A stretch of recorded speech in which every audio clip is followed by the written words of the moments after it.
Hi everybody. Today I'd like to show you how to log into Destiny. You're going to start on the Clifton Schools website. It's clifton.k12.nj.us.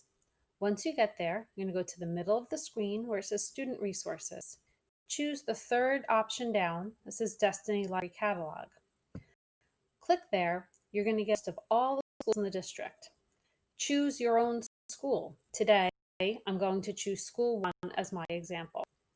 When you click on your school, you're going to get a screen that you can search right away. But today, I want you to log in. So you're going to click up here where it's log in. When you do that, you'll get this screen. Choose Sign in with Google. When you do that, if you're already signed into your cliftonschools.net Google account, you'll automatically get signed into Destiny. If not, when you choose Sign in with Google, make sure you choose your Clifton Schools account, not your personal account. Choose your Schools account to log in. When you get logged in, you'll know it was successful because you'll see your name at the top here.